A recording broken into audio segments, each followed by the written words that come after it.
ground. The fact is that Pakistani military still is not in sync with what one politician said, who happens to be one odd minister with not much authority, that they might be open. But there has been a softening of corner in some individuals who were not speaking before, but they are talking now.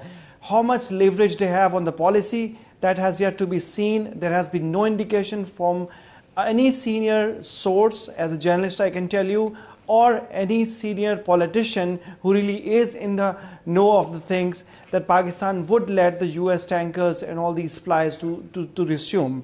And this is not something on the cards at the moment. Mr. Grossman, who happens to be in Afghanistan again, hasn't come to Pakistan yet. Ever since that incident happened, there have been multiple requests of him coming to Pakistan, explaining what he wants to explain, but nothing happened on that front. It won't be that easy at all, if at all it happens. Secondly, Pakistan has yet to seek and get an apology for what happened in that incident which you referred to, of killing of 24 Pakistani soldiers. And that's not enough. More so, there have been sanctions on Pakistan during that period, which Obama hurriedly signed, and Pakistan is now losing some defense support from US, which Pakistani military thinks is not necessary and won't be interested in. So there are these big barriers that have come up, and this is real rock bottom.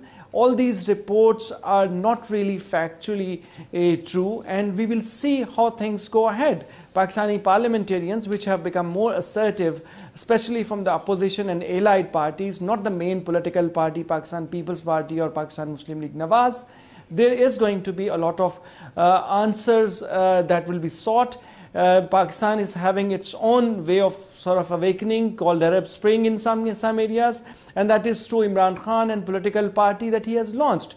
People are not really going to accept resumption of these supplies to Afghanistan, which really hurts United States a lot, and a Pakistani on the street really knows it. And it's an educated middle class a young man and an educated middle class serviceman of the Pakistani government. So the anger is very much there, and there is not going to be such a calm scenario for United States to come and resume it, and Hillary Clinton comes smiling, talking to people, socialites and all. That's not the case. It's Hillary.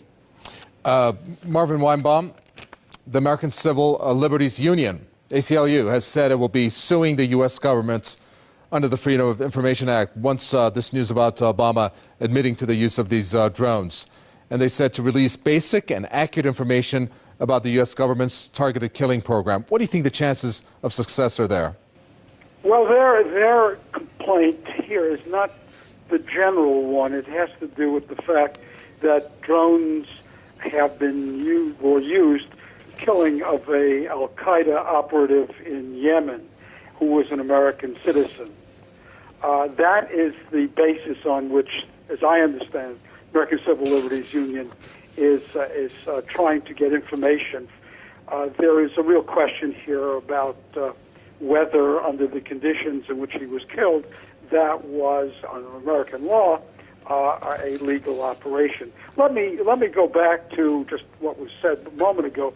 I want to remind you that General Mattis, who heads the Central Command, is currently speaking in Pakistan, as I understand it, to the Pakistan military.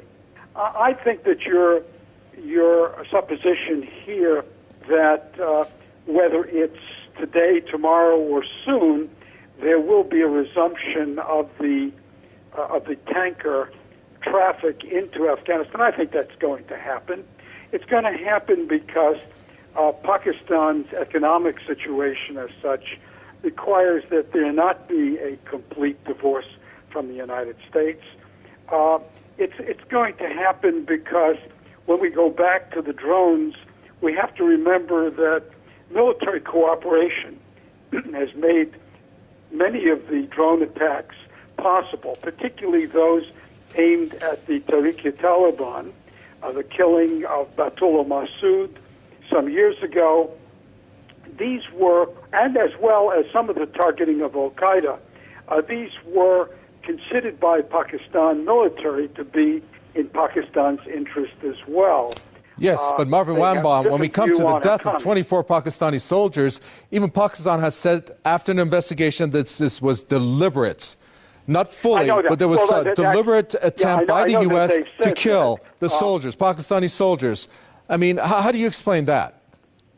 Well, look, there was a real strong difference of opinion here.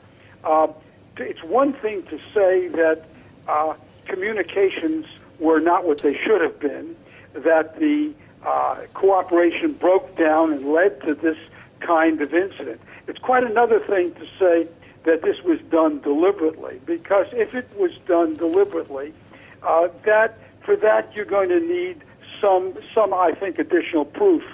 Well, let me bring in Atif Ali. We're quickly running out of time. Atif Ali, that was the examination of the facts as it unraveled based on the investigation. Pakistan concluded that it was somewhat deliberate for those 24 Pakistani soldiers to be killed. So why is it that Pakistan, is it, as our guest said, just the economic issue here? I think the billions of dollars that U.S. gives in aid to Pakistan.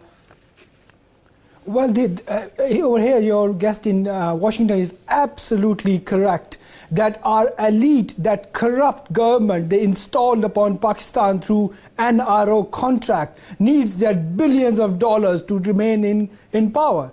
Let's look at the people on the ground. This is a completely 180-degree opposite story. They do not want American dollars.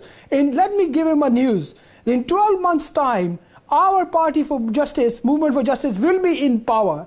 You better start telling your people in US to start looking at other options in Pakistan dealing with terrorists, because we're not going to allow this. And I guarantee you that once we are in power, there will be no drone attacks. And an American government needs to think about other options which actually work toward dealing with the root cause of the whole issue, rather than just dealing with the symptoms through drone attack, which is in fact like curing cancers through diabetes, through painkiller tablets. That's what they are trying to do.